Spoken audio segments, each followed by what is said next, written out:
Hi, എത്ര പേർക്കറിയായിരുന്നു നമ്മുടെ പഴയ ഫെയ്ഡായിട്ടുള്ള ജീൻസ് കളറൊക്കെ ഫെയ്ഡായി അലമ്പായിരിക്കുന്ന ജീൻസൊക്കെ പുതിയൊരു രൂപത്തിലേക്ക് മാറ്റിയെടുക്കാന്നുള്ളത് എനിക്ക് സത്യം പറഞ്ഞാൽ അറിയില്ലായിരുന്നു. ഞാനേതൊരു വീഡിയോ കണ്ടിട്ടാണ് മനസ്സിലാക്കുന്നത്.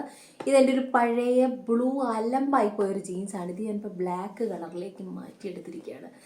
ഇത് ഡ്രസ്സ് ഡൈ ചെയ്യുന്ന ഒരു പരിപാടിയാണ് കേട്ടോ. എനിക്ക് അറിയില്ലായിരുന്നു.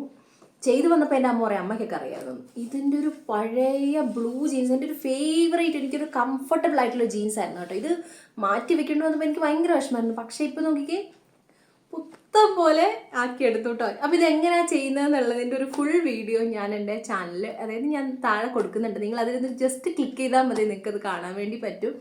അടിപൊളിയാണ്. നമുക്ക് ഭയങ്കര ഒരു സാറ്റിസ്ഫാക്ഷൻ കിട്ടുന്ന ഒരു രീതിയിലാണ് കേട്ടോ ഇത് ചെയ്യുന്നത്. കളർ ഡൈ ചെയ്യുന്നതാണ്. ഈ ബ്ലാക്ക് കളർ മാത്രമല്ല, പല കളേഴ്സിൽ നമുക്കിത് ഡൈ ചെയ്തെടുക്കാൻ പറ്റും. നമുക്ക് ഏത് കളറിലേക്ക് ഏതിനെ വേണമെങ്കിലും മാറ്റിയെടുക്കാൻ വേണ്ടി പറ്റും. അപ്പോൾ മറക്കാതെ വീഡിയോ കണ്ടു നോക്കിക്കോളൂ. നിങ്ങൾക്ക് എങ്ങനെ ആയാലും 2-3 ഡ്രസ്സെങ്കിലും കാണത്തില്ലേ അവിടെ എവിടെയും കളർ പിടിച്ചതും എന്തെങ്കിലും കഴിച്ചപ്പോൾ ഡ്രസ്സിൽ ചാടി എന്ന് പറഞ്ഞ് മാറ്റി വെച്ചേക്കണം നല്ല നല്ല ഡ്രസ്സുകൾ.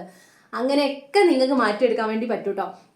എൻ്റെ ഒരു പഴയ ഒരു ബനിയനാണ്. പഴയ ബനിയൻ എന്ന് വെച്ചാൽ കുറേ നല്ലൊരു മാക്സിൻ്റെ ബനിയനാണ്. പക്ഷേ ഇതിന് കളറ് പറ്റിയതുകൊണ്ട് എനിക്ക് ഉപയോഗിക്കാൻ പറ്റുന്നുണ്ടായിരുന്നില്ല. ഞാൻ ഇതിന് ബ്ലാക്കിൽ മുക്കിയപ്പോൾ ഈ ഒരു മഞ്ഞ കളർ ഒരു പച്ചയിലേക്ക് മാറി കേട്ടോ.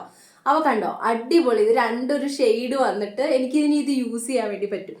അതുപോലെ തന്നെ എൻ്റെ ഒരു ബേബി പിങ്ക് ഒരു ബനിയനാണ്. ഇതൊരു ഗ്രേ ഷെയ്ഡിലേക്ക് എനിക്ക് കിട്ടിയിട്ടുണ്ട്. ഇത് കണ്ടോ, ഇതും 2 ഡബിൾ ഷെയ്ഡ് പോലെ എനിക്ക് കിട്ടി. അപ്പം നിങ്ങൾക്ക് ഇങ്ങനത്തെ ബനിയൻ ആയിക്കോട്ടെ, എന്ത് സാധനമാണെങ്കിലും വെറും വളരെ കുറഞ്ഞ എമൗണ്ട് വെച്ചിട്ട് നമുക്കിത് ചെയ്തെടുക്കാൻ വേണ്ടി പറ്റൂ കേട്ടോ. അപ്പോൾ നിങ്ങൾ മറക്കാതെ ചാനലിൽ കയറിയിട്ട് ആ വീഡിയോ കണ്ടു നോക്കിക്കോളൂ കേട്ടോ.